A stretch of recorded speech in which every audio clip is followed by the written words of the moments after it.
Hi friends चले एসেছি আজকে আবার একটা নতুন ভিডিও নিয়ে। তো আমি আজকে ছোলার ডাল দিয়ে কি বানাচ্ছি, কিভাবে বানাচ্ছি আপনারা আমার সঙ্গে থাকুন আর আমার ভিডিওটি ফলো করতে থাকুন। তার মধ্যে আমি সরষের তেল দিয়ে নিয়েছি, তেলের ওপরে আমি গোটা জিরে দিয়ে নিচ্ছি। তো আমার জিরেটা হয়ে গেছে, এখন আমি অল্প একটু হিং দিয়ে নেব।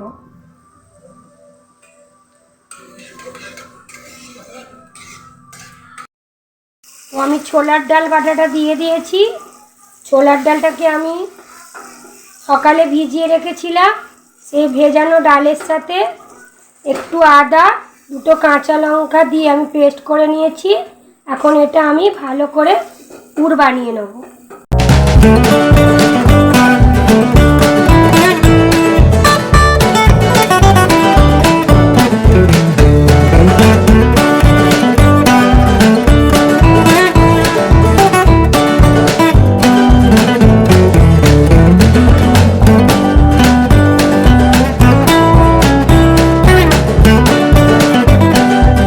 এবার আমি স্বাদ মতো নুন দিয়ে নেব,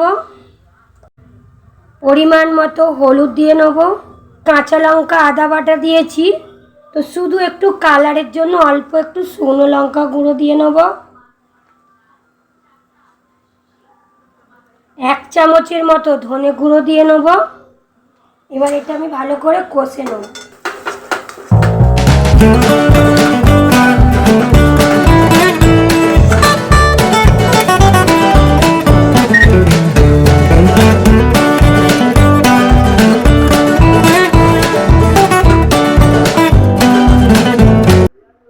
আমি 1 চামচ ভর্তি করে জিরে শুকনো লঙ্কা ভেজে রেখেছিলাম, সেটা আমি এখন দিয়ে নেব। দিয়ে এটা আবার আমি ভালো করে কষে নেব।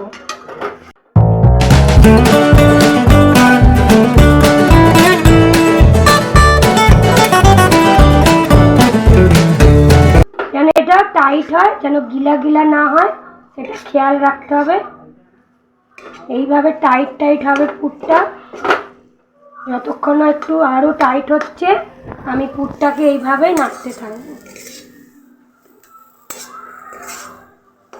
যদি পুরটা ঠিকঠাক করে আমি বানাতে না পারলাম, তাহলে কিন্তু আমি যেটা বানাতে চলেছি সেটা কিন্তু সুন্দর হবে না। আগে আমাকে পুরটা ঠিক করে রেডি করে নিতে হবে। দেখুন পুরটা কীরকম লেগে লেগে গেছে,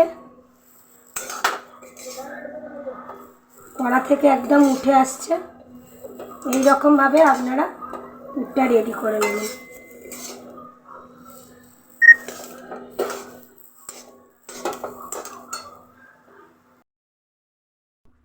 তো আমি একটু ময়দা মাখিয়ে নেব। তো ময়দা মাখানোর জন্য আমি অল্প একটু আটা নিয়ে নিয়েছি, এটা গমের আটা নিয়ে নিয়েছি।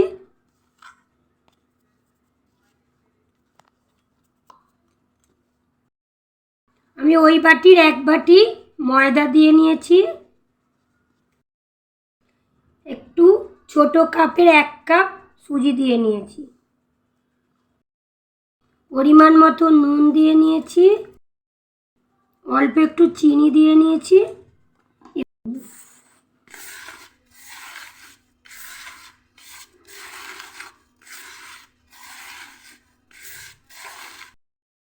এবার একটু সাদা তেল দিয়ে নেব।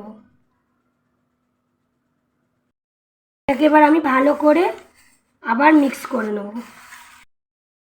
এবার অল্প অল্প জল দিয়ে আমি এটাকে ভালো করে মেখে নেব, না নরম না শক্ত।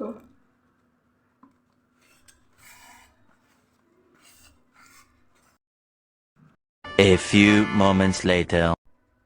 আমার ডোটা রেডি হয়ে গেছে। তো আমি কিছুক্ষণ ঢাকা দিয়ে রাখবো। তো দেখুন আমি কিছুক্ষণের জন্য রেস্টে রেখেছিলাম। এখন আমি এরকম লেচি কেটে নিয়েছি, এর মধ্যে আমি ডালের পুরটা ভরে নেব।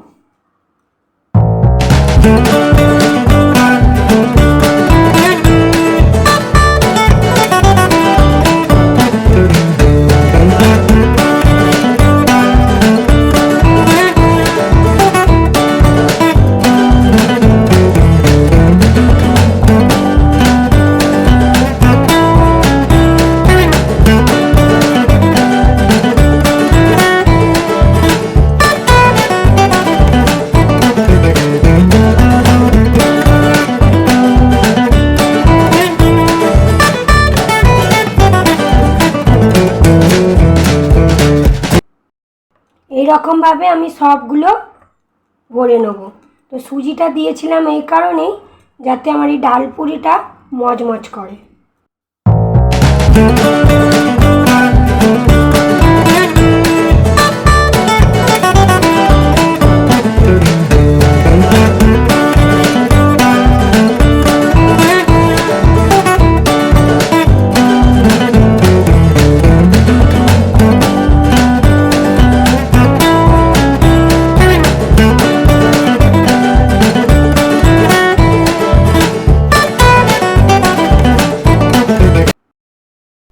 আমি এইভাবে মোটা মোটা করে বেলে নিয়েছি। আমি সবগুলো এইভাবে বেলে নেব। আমার তেল গরম হয়ে গেছে, আমি ভেজে নেব। A few moments later. আমার এই ডাল পুরিটি একদম রেডি হয়ে গেছে। তো আমি আলু মটরের তরকারি বানিয়েছি। আলু মটরের তরকারি যদি আপনারা শিখতে চান আমাকে কমেন্ট করে জানাবেন, আমার চ্যানেলের পাশে থাকবেন, আমাদের রেসিপিটিকে লাইক করুন। Thank you.